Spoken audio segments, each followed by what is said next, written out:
Alright, boys and girls, welcome back to Mr. Chan's Math Corner. Now today we're going to be working on some percentage and fractions and decimal, just like we have been working on in class. Okay, so first of all, let's take a look at what we have. We have a chart, just like in one of your, in the booklet. We have fractions, decimal, and percentage. And we need to convert the numbers two different categories, okay? Given one of the category and you need to be able to convert it. So let's start with the example. 1 over 1 is equal to 1. So 1 is equal to 100%, okay? Now how do I know 1 is equal to 100%? Remember, we multiply by 100%.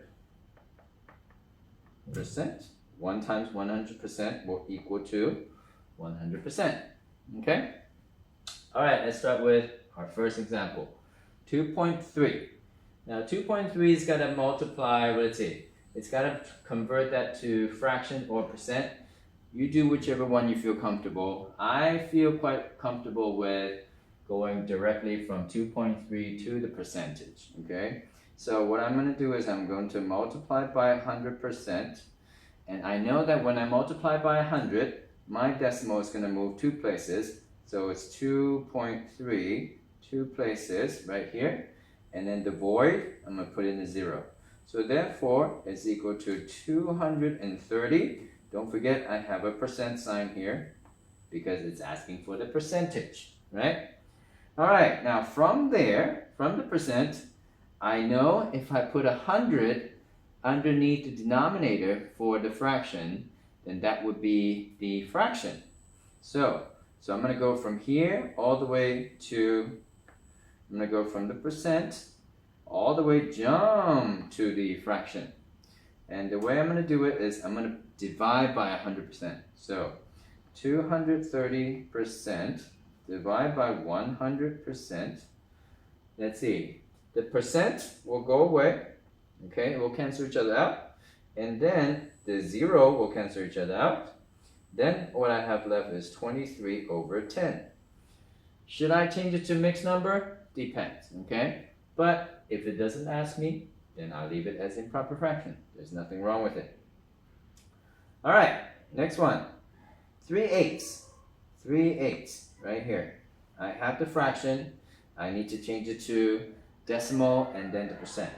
So the best way to do the fraction to decimal is, well, I could try to change it to 100 or convert to 100 for the percent, or I could just divide by itself. So in this case, I'm just going to divide, okay? 3 being the numerator is going to go inside. 8 is the denominator, it's going to be the divisor, okay? So when I do that, I should get 0.375, okay? So 0.7375, if you do the math, okay, you should know how to do the decimal already, so I'm not going to go over in detail. So once I have 0.375, again, I'm going to multiply by 100%, okay? And when I do, my decimal place is going to move 3 times, and that will be 37.5%, okay? All right, now lastly, this one looks quite easy. This has 6%, okay? So I'm going to go from, again, from percent, I normally go to the fraction first because all I need to do is put 100% on the bottom. So in this case, 6% divided by 100%. Percent will go away. And then, don't forget, you must simplify. So I could use a 2. That would be half of 6 would be a 3. Half of 100 would be 50. Then I should be getting 3 over 50. That would be my fraction. Okay? Now lastly, from the fraction to decimal, I have to do division. But if I were to go from percent to decimal, okay, I know I just need to, same thing, divide by 100%, okay, then I should be able to get the decimal, okay? I'm just going to go backwards. So I'm going to divide by 100%, okay? And then the percent and percent will go away. And when I divide by 100, I know it's going to move the decimal 2 places to the left. So right now, the decimal place is right here. Well, I should make it bigger.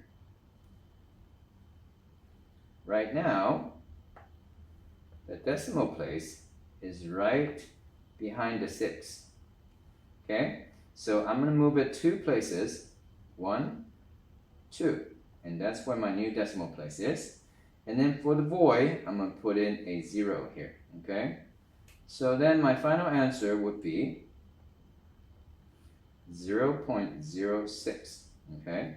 Don't forget, the reason why the percent will cancel out is because percent over percent, it will cancel out. Okay? Alright, any question on this? If not, let's take a look at the second example.